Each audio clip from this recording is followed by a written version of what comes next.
Efesios 5:18 dice, no os embriaguéis con vino, sino sé lleno del Espíritu Santo. Cuando uno toma vino, cuando uno toma alcohol, significa que uno llena el cuerpo con alcohol y eso de lo que uno se llena tiene una influencia. Tiene, número uno, la capacidad para influir en el comportamiento de la persona, número uno. Y número dos, tiene el poder para hacer que esa persona haga algo que antes no se atrevía a hacer. La misma influencia tiene cuando dice la Biblia que nos embriaguemos con el Espíritu Santo en ese sentido. Lo que significa es que el Espíritu Santo, cuando llena a uno en la llenura del Espíritu Santo, lo que hace es exactamente eso mismo. Número uno, tiene influencia en la manera de actuar de la persona, igual que el alcohol. Y número dos, le da la capacidad a la persona para hacer cosas que antes no se atrevía a hacer. Por eso usted ve que la persona que es borracho, una persona, por ejemplo, que es introvertido, cuando consume droga o alcohol, que es el ejemplo que estamos usando, esa persona antes de tomar alcohol ni hablaba, ni se atrevía a decir nada, no expresaba sus emociones, no expresaba nada. Inclusive sus emociones estaban reprimidas, no se atrevía a sacarlas. Pero en tan pronto se emborrachan, son atrevidos, ofenden fácilmente. Cuando ellos no están borrachos, ni se siente. Pero cuando son borrachos, les sale como un denuedo, un atrevimiento. Eso que ellos ingirieron de alcohol, lo que hace es que va por la sangre,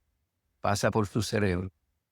Y ese ingrediente que tiene el alcohol afecta la parte física del cerebro, altera el cerebro. Es como una máquina que está trabajando bien normal y tú le pones algo, le echas, qué sé yo, gasolina al carro y tiene agua y el carro no comienza a actuar de la misma manera. ¿Por qué? Porque de cierta manera está influenciada, está afectada por eso que le echaron. Y estaba meditando acerca de eso del Espíritu Santo y el ejemplo que usa el apóstol Pablo en Efesios 5:18. Por eso dice, no te embriagues con alcohol, sino embriágate con el Espíritu Santo. Ambos están embriagados, ambos actúan diferente. Ambos, el borracho de alcohol y el del Espíritu Santo, hacen cosas que no se atrevían a hacer. Y ambos están influenciados por eso de lo cual están llenos. Uno del Espíritu Santo, de la influencia, y otro del alcohol. Uno es natural, otro espiritual. Este es un ejemplo en la Biblia de lo que acabamos de decir con relación de embriagarse con el Espíritu Santo. Mire, por ejemplo, aquí en el libro de los Hechos, capítulo 4, el versículo 17 dice, sin embargo, para que no se divulgue más entre el pueblo, amenacémonos para que no hablen de aquí en adelante a hombre alguno en este nombre, en el nombre de Jesús. Y aquí lo que está pasando es que los apóstoles Pedro y Juan estaban en el templo y estaban predicando acerca de Cristo. Lo tomaron preso. Y entonces lo llevaron ante el concilio.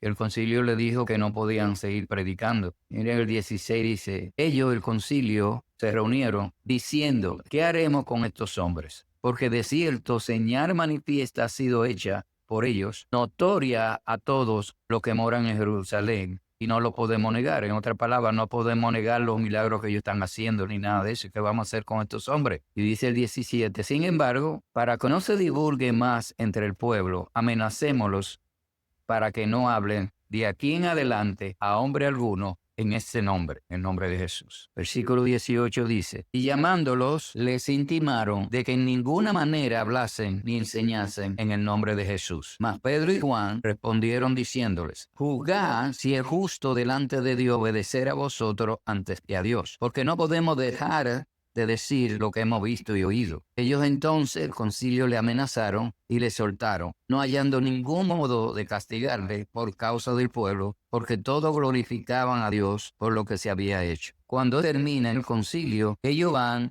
donde estaban los otros hermanos en Cristo.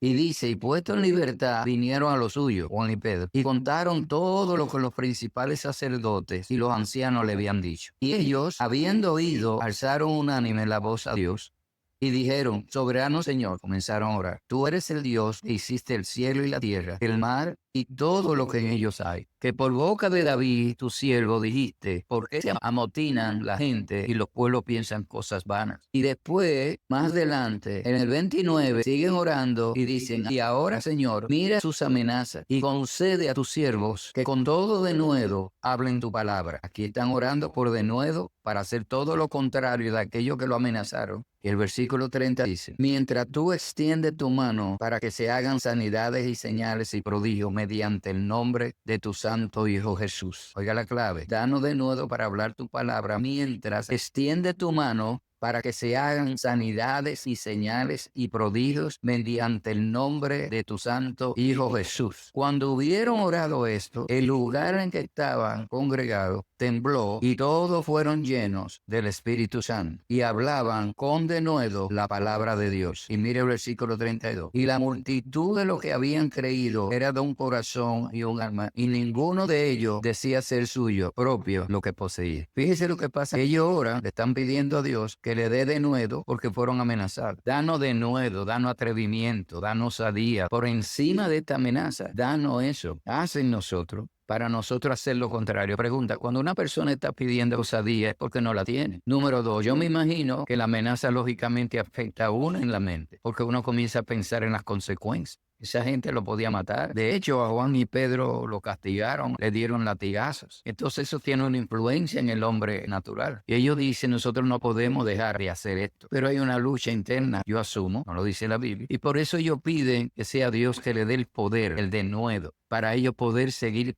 predicando la palabra, y entonces viene el Espíritu Santo y se manifiesta visiblemente y lo llena del Espíritu Santo. Recuérdense en Hechos 2, cuando Cristo les dijo no se vayan de Jerusalén porque van a recibir poder de lo alto. Y lo que recibieron fue el bautismo del Espíritu Santo. Pero fíjese una cosa importante aquí. Fíjese dónde está el poder, lo que uno necesita para servir a Dios. Aquí está manifestado en Hechos capítulo 4, versículo 29 al 30. Mire la oración de ellos. Y ahora, Señor, mira sus amenazas y concede a tus siervos que con todo denuedo, que añado yo, atrevimiento, con toda osadía, que tus siervos nosotros hablemos tu palabra. En otra palabra, está diciendo, danos la habilidad, danos el poder, danos el denuedo para predicar. Pero fíjese lo que viene siempre acompañado de lo que es servir. El 29 dice, dame denuedo para predicar tu palabra. Aquí está hablando de la palabra de Dios. Pero mire lo que dice el 30. El 29 dice, danos denuedo para hablar tu palabra. Y el 30 dice, mientras, se refiere a Dios, mientras tú extiendes tu mano para que se hagan sanidades y señales y prodigios mediante el nombre de tu santo Hijo Jesús. ¿No se da cuenta de lo que está ocurriendo en el 30? El 29 está diciendo, danos denuedo para ir a predicar tu palabra. Y el 30 están diciendo, mientras predicamos, demuestra tu palabra con poder. Manifiesta tu poder para que confirme esa palabra que estamos predicando, que dice en el versículo 29. El predicar el evangelio es palabra y es poder, porque así es que la gente cree. En el 29 y en el 30, observe que ahí nada puede hacer uno por uno mismo. En el 29, uno tiene que pedir a Dios que le dé la valentía,